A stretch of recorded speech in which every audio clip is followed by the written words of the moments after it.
स्वामी जी बहुत बहुत स्वागत है आपका। प्रणाम। प्रणाम स्वामी जी, बहुत बहुत स्वागत है। बहुत बहुत प्रणाम हुसैन भाई, प्रिया जी, ज्योत्सना जी। और मैंने जिंदगी में एक नया एक्सपीरियंस किया। ये जो मनोरंजन जी, इनका नाम ही मनोरंजन है। कभी वो सोचे कि मनोरंजन करने के लिए बुला रखे हमने। कितनी उम्र हो गई? 70 साल। 70 साल। आपके परिवार में कितने लोग मर चुके, कितनी उम्र में? हमारे परदादा से लेकर मेरे बाबू परदादा मूंगा लाल शाह, और पिता दादाजी जगन्नाथ प्रसाद, और पिताजी, राधा कृष्ण प्रसाद। और कितने लोग मर गए? मेरे चाचा जी मर गए और चाचा जी के तीनों लड़के मर गए। कितनी उम्र में? सब बहुत कम उम्र में, 40 से ऊपर मर गए। कोई 40 से 58 के ऊपर कोई नहीं पूछा। और आप कितने के हो गए? 70 साल के हो गए। 70 साल के हो गए। जोरदार ताली बजा दो। मरे ही नहीं है। क्यों? क्या कब से योग कर रहे हो? 2005 से लगातार कर रहा हूँ। 2005 में मेरा कैंप हुआ था मुजफ्फरपुर में, तब से योग करने लग गए। अब रोज सुबह कितनी देर योग करते हो? 45 से 1 घंटा करता हूँ। 45 है? 45 मिनट से 1 घंटा तक। 45 मिनट से 1 घंटा तक प्राणायाम करते हैं, फिर थोड़े आसन कर लेते हैं, दोनों टाइम करते हैं। और जो योग यज्ञ करता है वो नहीं मरता है। ये एंटी एजिंग है, ये साबित कर दिया है। ये जोरदार काम किया। 4 पीढ़ियों का बहुत बड़ा तथ्य। इसका मतलब योग एंटी एजिंग है। किसी भी कारण से, किसी की हार्ट अटैक से होगी, किसी की जो है मैक्सिमम लोग हार्ट अटैक से मर गए। मैक्सिमम लोग हार्ट अटैक से मरे। ये देखो, ये बैठे हुए मरने का नाम ही नहीं ले रहे। तो आपने क्या किया? मेरे को हार्ट में ब्लॉकेज था।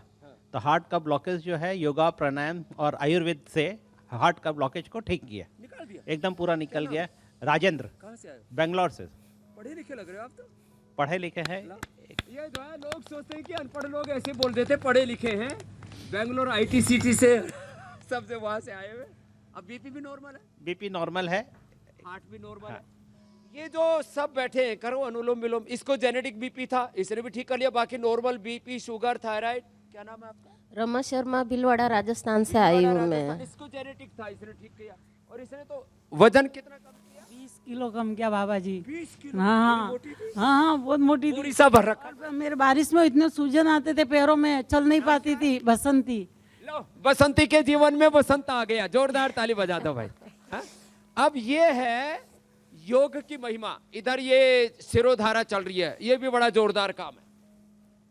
शिरोधारा करें, सुबह उठ करके अनुलोम विलोम, भ्रामरी, उद्गीत प्राणायाम करें। अब सर्दियों में जैसे बता रही थी ज्योत्सना जी, ब्लड वेसल्स में खून का दौरा कम हो जाता है, प्रेशर बढ़ जाता है। प्रेशर बढ़ने से आपको कल ही की बात बताता हूँ। कल पूज्य आचार्य बालकृष्ण जी, चलो सब खड़े हो जाओ, शमशान में गए तो बोले शमशान में जगह ही नहीं थी। 10 कनखल के शमशान घाट में 10 शव फूक जो है उनका अंत्येष्टि संस्कार की व्यवस्था है। कल 15 हो गए और फुर्सत ही नहीं है, लोग टपाई टप मर रहे हैं। जैसे जैसे सर्दी बढ़ रही है, बीपी बढ़ रहा है, हार्ट अटैक ज्यादा हो रहे हैं। जैसे जैसे सर्दी बढ़ रही है, लोगों का रेस्पिरेटरी सिस्टम फेलियर हो रहा है। कोरोना और कोरोना के कॉम्प्लिकेशंस, वैक्सीनेशन और वैक्सीनेशन के कॉम्प्लिकेशंस, फिर लाइफस्टाइल डिजीज, और सबसे बड़ी बीमारी है प्रमाद। सबसे बड़ी बीमारी क्या है बोलो? प्रमाद। लोग जो है सुबह उठ करके मेहनत नहीं करते। स्वामी जी, मैं तो सोच रहा था, हम सबको जगाते हैं 7:56 पर योग कराते हैं।